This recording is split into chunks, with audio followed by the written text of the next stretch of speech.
Hello again and welcome to another episode of the Franchise Everything podcast, where we talk about everything and anything franchising. And today I'm at the National Franchise Convention put on by the Franchise Council of Australia down in Melbourne, and I'm joined by Robert Cameron, who's the CEO of Wet Seal. G'day, Robert. Hey, Glenn. How are you? Very well, thank you. Just quickly, for those who don't know, mate, thank you for joining us too, by the way, but what does Wet Seal do? Wet Seal, so our franchise network waterproofs residential homes, primarily single and double-storey homes, renovations, so internal bathrooms, kitchens, laundries, external decks and retaining walls. So do you do that? Do you get involved at all stages of it, like new builds and primarily and new builds? Renos? That's the majority of our business is new builds. Okay, excellent. So this is a pretty cool one, I reckon, because we've talked for a couple of weeks about what we might talk about in a podcast, and I really like it. We settled on something that I think is really cool, and it was the concept of work to own a business that you mentioned is happening a little bit in Wet Seal, and it's sort of, I described it as sort of flipping business ownership and the path to it on its head.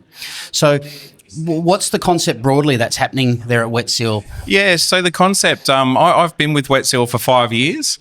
And I think it was interesting in one of the sessions this morning, the Fran data was for the quarterly review that the number one issue for most franchisors, franchisees is staff.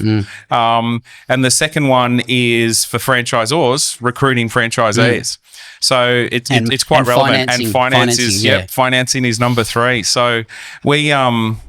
about 4 years ago, that trend of trying to find, we had an aging franchise population where they'd been in it a long time, within our network. So some of them had been there. I mean, the oldest one up in Queensland, 30 years, and he was 70 and still waterproofing every day. Very fit, but you can't maintain that. Fit or very injured. Yes, a bit of both. But he had built up an incredible business that he then couldn't sell as one territory. So through multiple meetings, we looked at, what's the best way to get rid of this for him, to get him out of it so that he could retire and actually live the life he wanted. But we looked at, we'll split it, we'll sell it. And then we started talking to his staff, to his applicators that he had working. He had about eight working for him. And the more we chatted to the staff, the more we realised that one of their fears was, who's going to buy it? Do they still want me? And also they looked at what their boss had done over the years, and they wanted part of that. So we started to talk to them, what does it look like? What do you want to do? What's your ambitions? If you were able to wake up tomorrow and buy a territory, what do you want out of it? It was job security. It was a future for their families, because you're looking at, a 70-year-old owner, but you're looking at, 20s, 30s in age group for the applicators. You said it was a team of 8 applicators. Team of 8 up there, So that was our first one where... we talked to him and he said, you know what, I'm happy to split my territory. What's it going to look like? So out of his 2 territories, we created 4, and 2 of his applicators bought 2 separate smaller territories.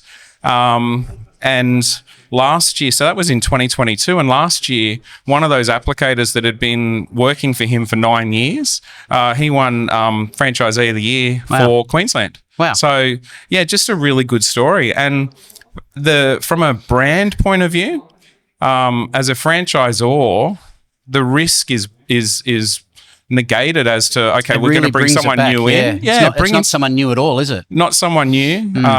They know the system. They know how to apply membrane. And they're known to you. Well, maybe depending on the team members and everything. Obviously. They absolutely are, because our field, we have, we've got the sales team, we've got the franchise team, but we also have a technical team because of the fact that we're dealing within the industry, building industry. They're talking to these applicators day in, day out. So they're a known, they're not an unknown. And we can reduce the training from 3 to 4 weeks in Coffs Harbour to 2 weeks, a week of how do you run your business, and that doesn't mean how do you run it and off you go. You're a free spirit. We're back there. We follow it up with the first week, the first month, the first 3 months, and constant support. But we don't have to teach them how to apply the product. They've been doing it for 9 years, and they're ambitious. They want to grow. So have you formalized this process into your sales process now? Like, have you got a work to own type of thing that you're looking for in businesses, a pathway for existing applicators? Internally within the leadership team we have. Yeah. But as you were saying that, I was in my head, I'm envisaging we actually need to formalize it. We need to formalize it as an external document, absolutely, not just an internal document. Yeah. But it's so the process is there essentially. You know what you're doing with it, but you're not necessarily putting it out there for everyone. Yeah. So for that process, then, what were the differences between because I'm thinking you still got to go through your due diligence for them as a franchise partner. So did it look that much different to an incoming franchise partner, if you can cast your mind back to that? So a new franchise partner coming in now, the process they're going, what was the process for the applicators? It's a little more streamlined, but it's basically the same process. It's that initial training program that's probably shortened. And if I think back to those first ones, the time from that initial inquiry as such, if you want to call it that, is much shorter because they know the brand, they know the clients. So it was much shorter, shorter time. So with that, the rest of the network would be aware of that this is happening. What's been the response and feedback like from other franchise partners on that It's method? been really good. We've had, I was doing the numbers last night, and we've had 9 of these territories. Either the full territory has been purchased or part territory. It's become a smaller territory. And how many franchisees do you have overall? 62. So that's a significant percentage. Yeah. So what's the plans for that type of approach in the future? Like we've talked about, obviously, you're saying, hey, let's put that in a process externally. So what are your thoughts for the future in building upon that? Because that sounds like a real path. Yeah, so again, I go back to our leadership team. We, in our monthly meetings, we talk about the fact that that's every time our technical team, our sales team, and our franchise team are out in the field and they're talking, it's that conversation. You've got to have that conversation with every applicator. So with that in mind, though, how do you then, though, arrest and thinking about this, arrest concerns by franchise owners and existing territory owners that you essentially could be enticing staff away from their business? How does that sort of get dealt with? Yeah. Because you know what I mean? They're sort of 100%, giving them opportunities. Yeah. I think there's only been one where it turned a little bit sour. And it's just about managing that relationship of that franchisee sort of had his head in the sand as to he had one applicator. Okay. Had his head in the sand. You can understand that, yeah. And the applicator had been talking for a long time about, how do I buy the business off you? How do I do this? How do I do that? And when I say long time, it was years that he was talking to him. And then the opportunity came up. So was he like that, was he? Oh, 100%, yeah. And the opportunity came up, and it was a young guy. And yeah, he ran at it, and again, they actually picked up Franchisee of the Year for Victoria and the National Franchisee of the Year this year. So yeah, they seem to just be successful. So what's the training and support for them like? So because there's 9 there now, so you've got a decent sample size now. Yep. How does the training and support differ for them? So what challenges are you facing with it? Because I'm just trying to put myself in their shoes and people watching this. So you're a person, you're an applicator doing that, and then your aspirations to become a business owner. There's lots of other things you've got to do as a business owner other than applicator. So what's that process of adjustment been like for those buyers? Yeah, we found that getting in early with that. So having those conversations prior to them buying. So you've got to understand this and you've got to understand that. You've got to go out and get yourself a good an accountant. Because just because the cash is coming in, that's not yours. For a start, it's your company's money. It's quite an adjustment, isn't it? Quite a change. It's a huge adjustment. And for some people, going from being a wage earner to being a business owner, you can't just go out and buy that $120,000 RAM. What do you mean? You got BAS to pay and stuff, don't you? Yeah. And they do come up. And I think one of the biggest issues, and it's been some great sessions today and yesterday, that one of the biggest issues is that you don't pay that from day one.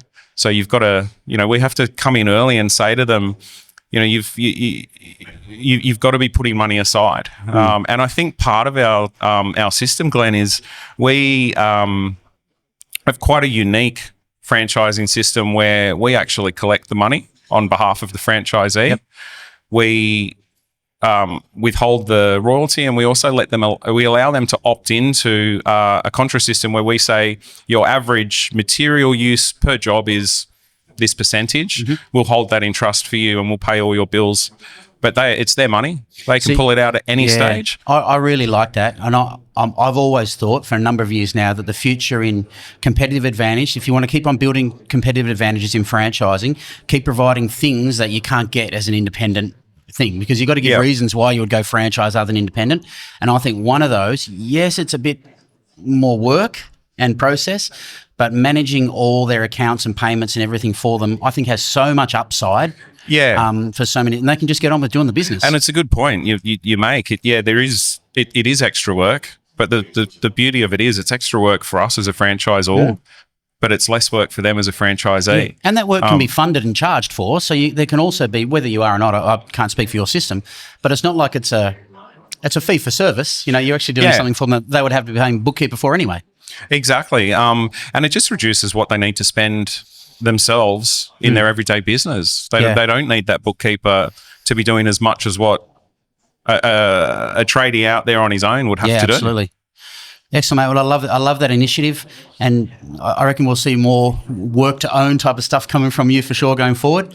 I reckon it's a great plan. I think it needs to get out there. I think a lot of brands could learn that methodology, especially that you've gone your 62 locations, you've had 9 happen. I think that's really important. It's a great sample size. Hey, thank you. Great. Thanks, Robert. Thanks for joining us. Thanks, Glenn. And that's it for another one of the Franchise Everything podcast. If you like, please share, subscribe, do all that sort of stuff, and we'll catch you in the next one soon.